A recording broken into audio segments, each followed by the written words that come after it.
Boa noite a todos, sejam todos bem-vindos ao CEL Brasil, Centros de Estudos Ubaldianos Brasil. Nós temos como objetivo estudar as obras de Pietro Ubaldi. Nós já estamos no volume 2, A Grande Síntese, que trata desde a matéria até a arte e o espírito, desde o materialismo até o amor, até a ciência também, desde a ciência até o amor também. É uma obra que faz um resumo de todo o universo, faz um resumo de tudo o que há, de toda a fenomenologia. Então, nós vamos continuar aqui, pois que já estamos no capítulo 43 de A Grande Síntese. Bom, capítulo 43 de A Grande Síntese, os novos caminhos da ciência.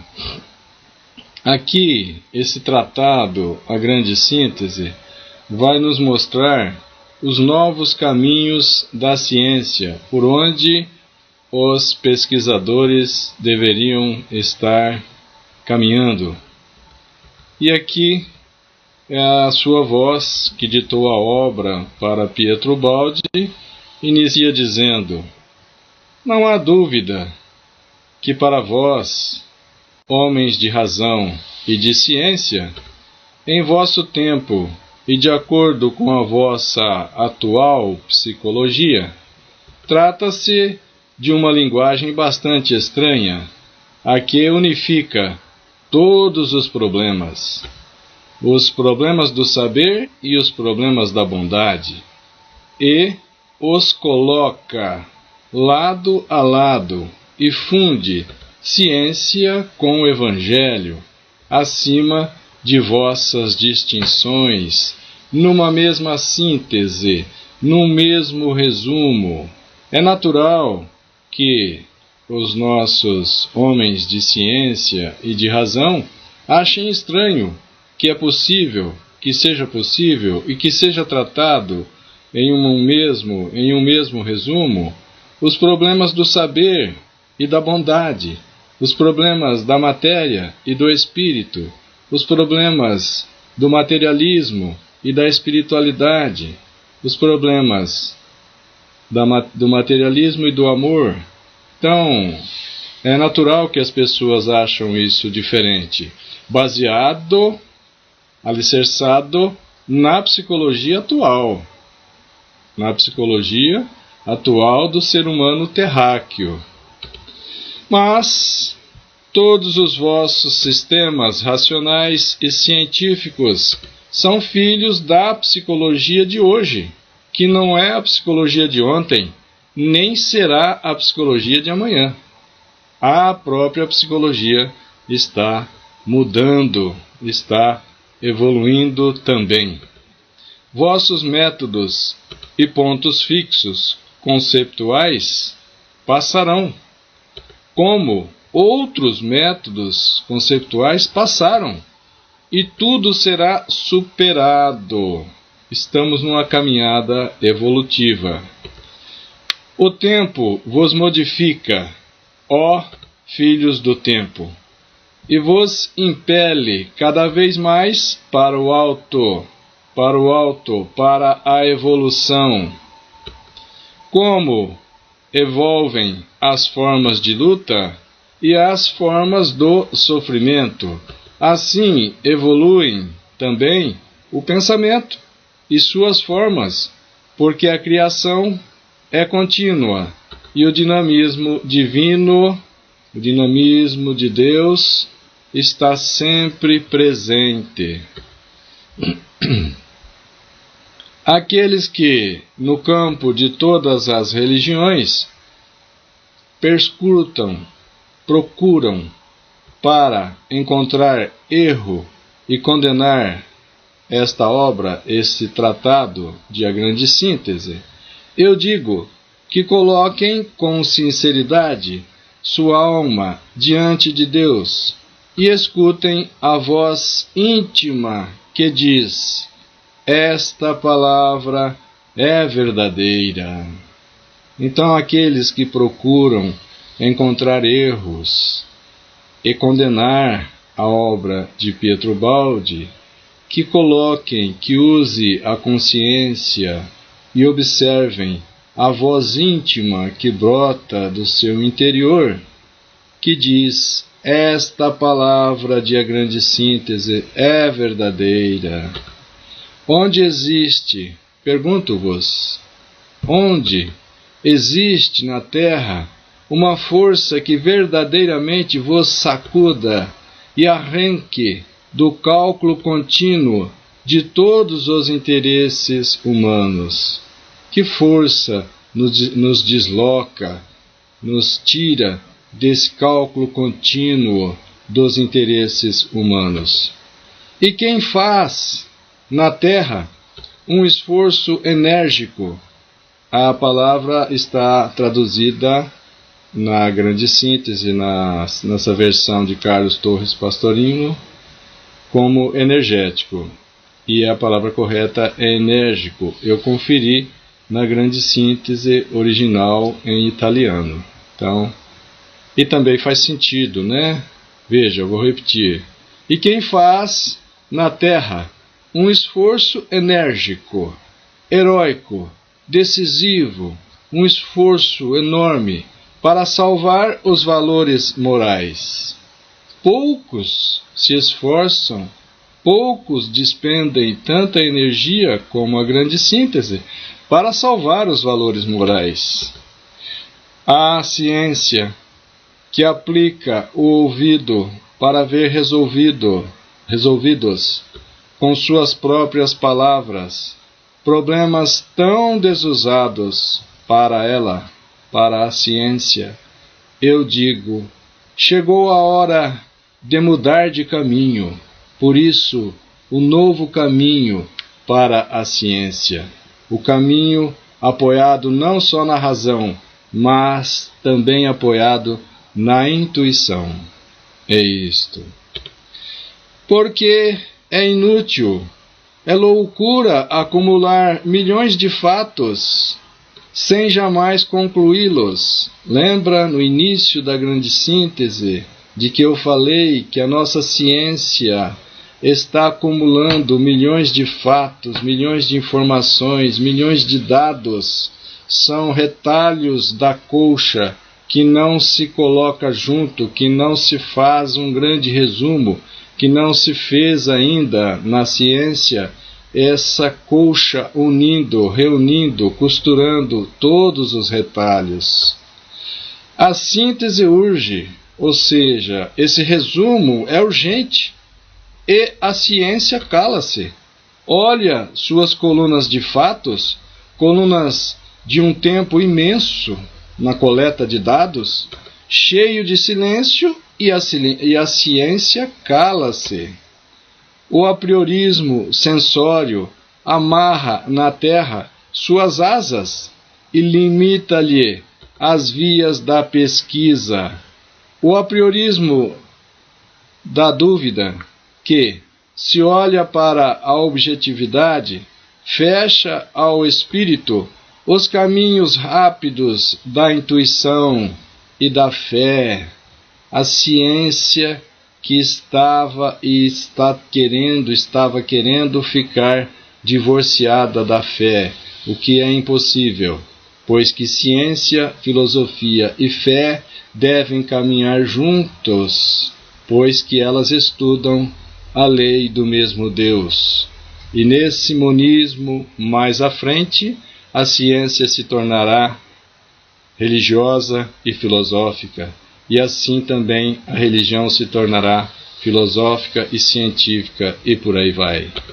Mente e coração exigem uma resposta, e os últimos efeitos que tocais com vossos sentidos só pode dar-vos os últimos reflexos daquele incêndio que permeia o infinito. Tudo que a gente toca com os nossos 5 sentidos é algo apenas superficial, ilusório. Não dá para perceber aquele incêndio que permeia o infinito com tanto amor. Não é acumulando fatos que se pode dar uma resposta. O princípio vital, o princípio inteligente que anima uma árvore jamais será encontrado pela observação e enumeração de suas folhas, pois esse princípio vital, esse princípio inteligente é algo de íntimo, de profundo, de imensamente superior e de essencialmente diferente de qualquer aparência sensória. Esse princípio inteligente é diferente de qualquer aparência dos nossos sentidos. É algo mesmo espiritual. Assim, na zoologia e na botânica, portanto, no estudo dos animais e dos vegetais, anatomizais cadáveres, dessecam cadáveres. Mas que podem dizer-vos as formas de vida quando as matasteis, expelindo-lhes o princípio substancial, o princípio vital, o princípio inteligente que as plasma e que as rege, que tudo resume e determina, o único que pode exprimir o significado do fenômeno é o princípio inteligente, é o princípio vital, é aquele que está em evolução lá na planta, na árvore, também nos animais e também nos seres humanos. Se na ciência existe uma impotência a priorística para concluir, os fatos já demonstraram. Por outro lado, o interesse e a ambição, a busca de valores materiais, com frequência o único móvel secreto de todo o trabalho, fecham à alma os caminhos da compreensão, levantando uma barreira entre o eu e o fenômeno. Então, fica difícil para o observador, para o pesquisador, quando ele traz esses sentimentos da busca de interesses materiais, que sejam econômicos ou interesses políticos, esse que é o pesquisador, que é a ferramenta de pesquisa, e encontra uma barreira entre ele e o fenômeno pesquisado, entre o pesquisador e o que está sendo pesquisado. A atitude psicológica do observador torna-se assim uma força negativa e destruidora. Então, aquela atitude, aquele sentimento do pesquisador, principalmente de negação, torna-se assim uma força negativa e destruidora do fenômeno que ele está estudando. Desculpa aí. Como podeis esperar que vos abram as portas do mistério, se vós mesmos ergueis barreiras com vossa posição de desconfiança? Se partes da negação, se não está tão inclinada, ou melhor, se está tão inclinada à primeira vibração de origem, segundo a qual tomam sua direção todas as formas de vosso pensamento. Quer dizer, como que a gente vai pesquisar algo se a gente já traz desconfiança, se a gente já traz um sentimento contrário para interpretar o fenômeno? A intuição não se abre, a percepção se fecha, o fenômeno e a natureza têm suas proteções. Vamos ver. Deveis compreender que a dúvida, o agnosticismo, são uma atitude negativa psicológica que desagrega o fenômeno. E é precisamente essa posição que vos fecha as vias de sua compreensão. Já não é de hoje que não se tem resposta no meio científico para a dualidade da natureza da luz como partícula e como onda. Também para a natureza das partículas ou dos componentes do átomo, o próprio elétron, que se comporta, segundo está sendo observado, de uma forma ou de outra. Ou seja, existe um pouco de consciência na matéria, nessas partículas, na própria luz, para que se comporte desta ou daquela maneira, quando está ou não observado. Então, isso mostra que, quando nós levamos um sentimento de negatividade às pesquisas, as portas do fenômeno se fecham, estão protegidas. Os fenômenos mais sutis e mais altos apagam-se automaticamente quando deles vós avizinhais. Quando o pesquisador se avizinha do fenômeno para compreendê-lo, mas trazendo sentimentos inferiores, automaticamente aparece a barreira.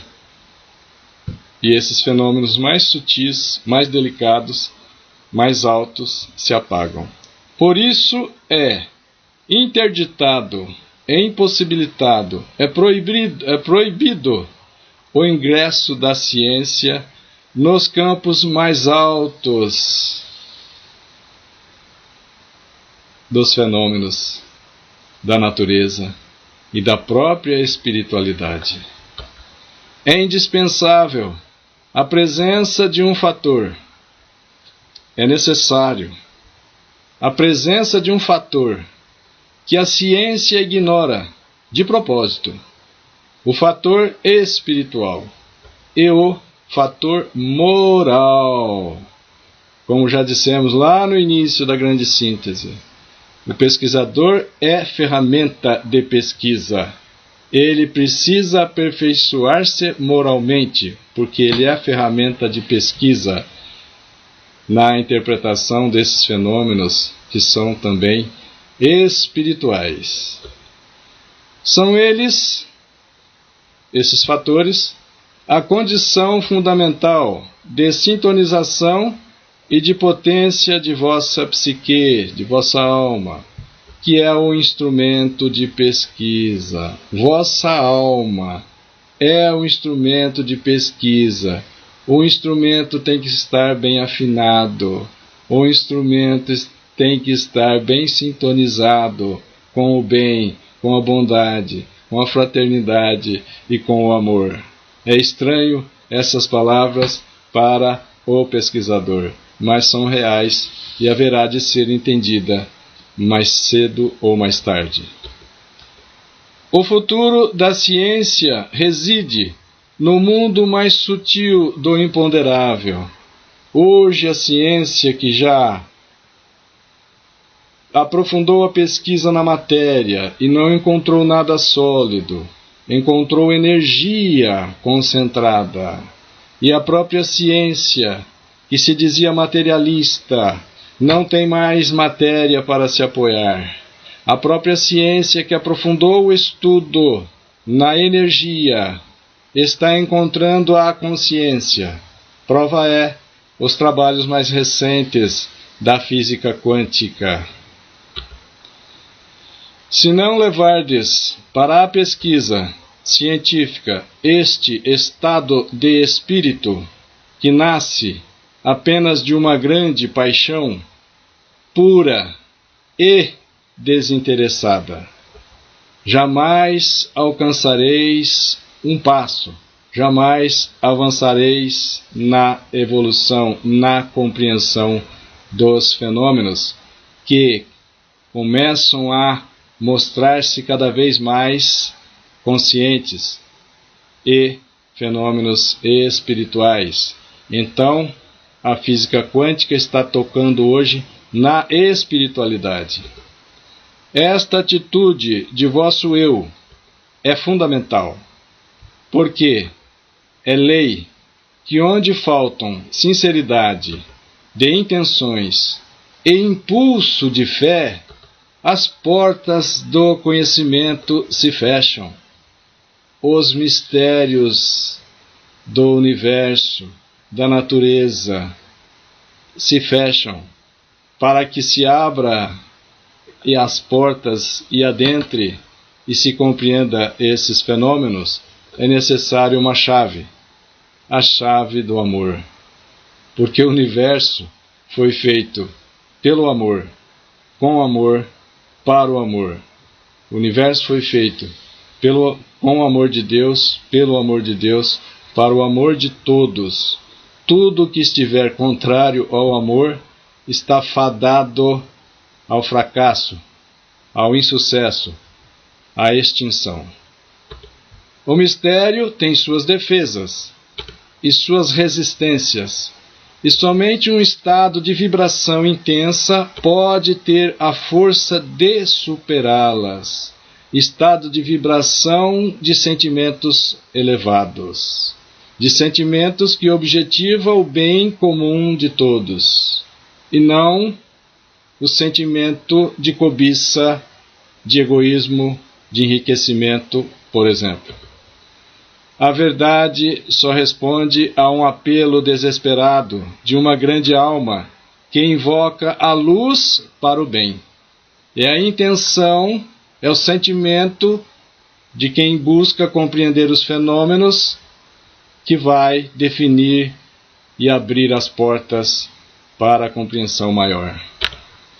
Para quem olha ávido e curioso, o olhar embaça-se, entre aspas, e as portas do conhecimento permanecem trancadas.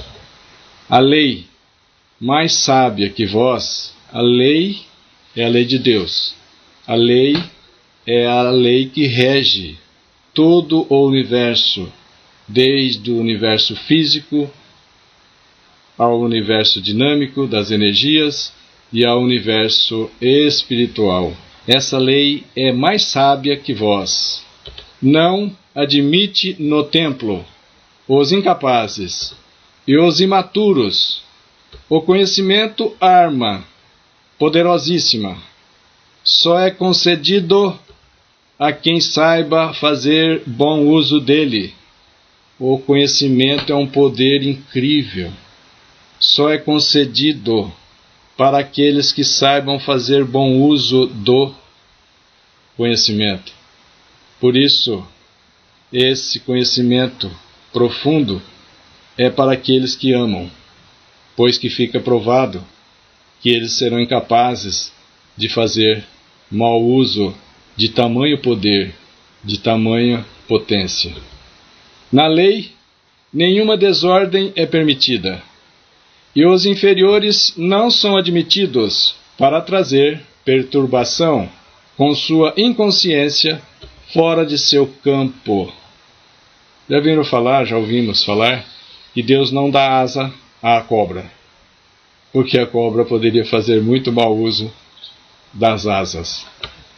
É lei, pois, cada progresso seja merecido e cada conquista corresponda um valor substancial. A verdadeira ciência não consiste num fato exterior, repartido com todos, acessível a todas as inteligências, mas a verdadeira ciência é a última fase de uma íntima e profunda maturação do ser. É uma maturação do próprio ser, essa ciência verdadeira, em que se conquista com esforço próprio. É como a própria evolução do ser, que é realizada por ele. Não importa onde ele esteja, não importa como ele esteja. ele tem que realizar a sua evolução moral, a sua evolução intelectual, ele tem que fazer a conscientização de que é filho de Deus, filho de cachorro é cachorrinho, filho de gato é gatinho, filho de Deus é Deusinho. Então, nesse caminhar evolutivo, nós vamos nos conscientizando dos poderes que temos, porém, aplicando os conhecimentos e os poderes dentro da lei de Deus, dentro da lei de Deus ou lei de amor, justiça e caridade.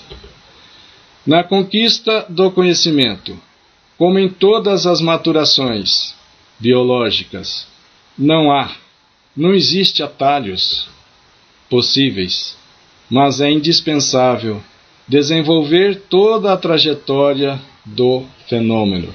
Não podemos pular etapas, não é possível utilizar atalhos. A evolução intelectual, moral, espiritual é intrínseca. Cada um de nós temos que realizá-la. Por isso, o conhecimento, a ciência na sua profundeza, é aquela íntima e profunda maturação do ser humano. Deveis admitir que o universo existe perfeito. O universo existe perfeito. E assim funcionará. E assim funciona há muito tempo. E assim funcionará para sempre. Independentemente de vosso conhecimento, que nada cria e nada desloca o nosso conhecimento, nada cria e nada desloca, senão vossa própria posição. O que se desloca é a nossa posição evolutiva. Doutra parte, não haveis certamente de presumir que o presente de vossa ciência contenha todo o saber possível. Nós não podemos nos achar o último biscoito do pacotinho. Nós não podemos achar que a nossa ciência na Terra contenha todo o saber possível. Não contém. Basta lembrar que nós estamos num mundo do segundo nível. Já passamos por mundos primitivos, a Terra agora é mundos de expiações e provas, passando para o terceiro nível, mundos de regeneração. Depois, acima, mundos felizes e mundos divinos. Então, o mais sábio dos sábios na Terra seria um ser com pouco conhecimento nesses mundos mais evoluídos. Então, não vamos achar que hoje a ciência na Terra já tem o completo domínio e já saiba tudo o que é possível. Não é verdade, não é assim. A experiência do passado vos ensina que tudo pode mudar, dos pés à cabeça, com resultados imprevisíveis a cada momento. Sabeis, por experiência, que as revoluções no campo do saber são normais em certas ocasiões. As revoluções no campo do saber são normais em certos momentos, em certas ocasiões. Não é lógico e consentâneo com vossas teorias materialistas, evolucionistas, que a natureza, chegando a uma nova maturação, toda estendida para o futuro, como tentáculo para o porvir, em antecipação às formas evolutivas que esperam em embrião, lance um tipo de homem novo que possa conceber, compreender tudo diferentemente. Quer dizer, já está em embrião essa forma evolutiva que basta despertá-la, basta desenvolver. E isso vai sim acontecendo.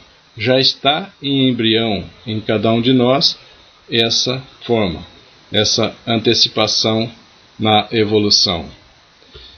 Não é logicamente possível que, dessa forma, toda a técnica mental humana possa mudar, tornando normal o que hoje é exceção. Quer dizer, hoje nós temos algumas exceções de alguns sábios, de alguns humanistas, de alguns bondosos, de alguns caridosos. São exceções. Um Chico Xavier é uma exceção. Uma Madre Teresa de Calcutá é uma exceção. Uma Dulce é uma exceção. É isso que ele está dizendo.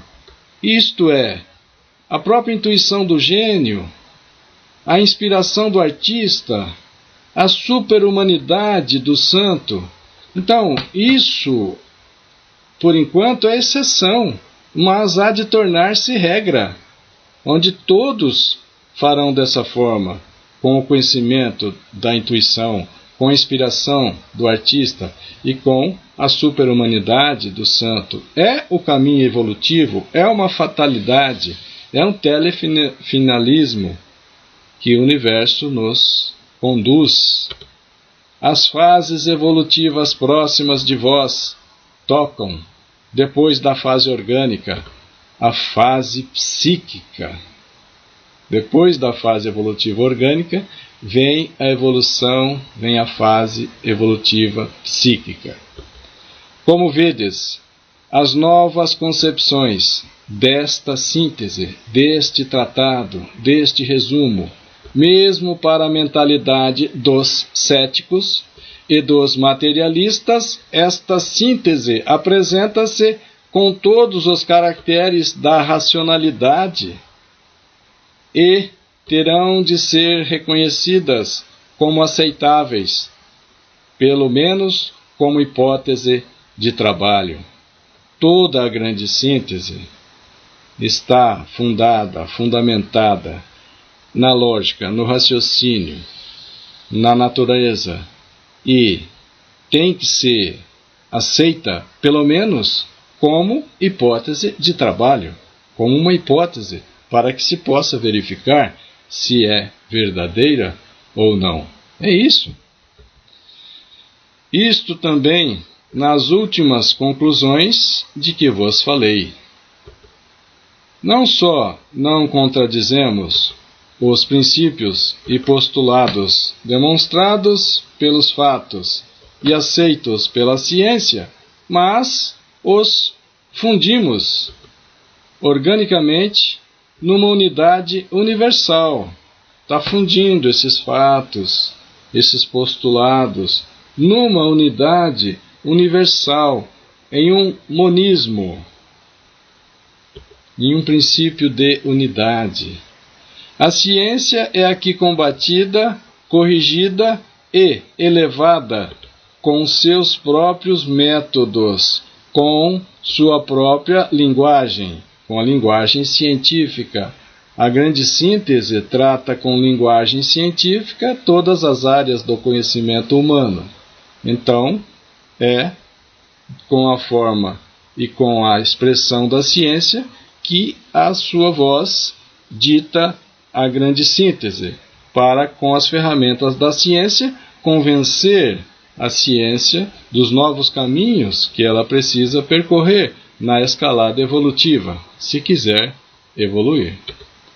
O cético encontra neste tratado não apenas os caracteres das possibilidades, mas encontra os caracteres da maior logicidade. A razão fica satisfeita no íntimo deste organismo, que harmonicamente dá a razão de tudo. Esta síntese pode ser elevada à teoria, porque é o único sistema que dá uma explicação completa e profunda de todos os fenômenos, mesmo daqueles fenômenos que não podeis experimentalmente controlar. mesmo aqueles fenômenos que a gente não pode reproduzi-los, que a gente não pode controlar, a grande síntese dá aqui essa profunda e completa explicação. Não importa se tudo o que digo não possa ser contido dentro de vossas categorias mentais. Não importa se tudo que a grande síntese está revelando não possa ser compreendido, principalmente em 1932, há 80 e poucos anos atrás. Se não corresponde àquele arquivamento de conceitos habitual de vossa forma psíquica, não é porque a grande síntese não está mostrando o que a gente está acostumado a ver que não é por isso que ela não corresponde à realidade. Ela corresponde à realidade, embora ela não corresponda aos conceitos habituais da nossa forma psíquica atual, né?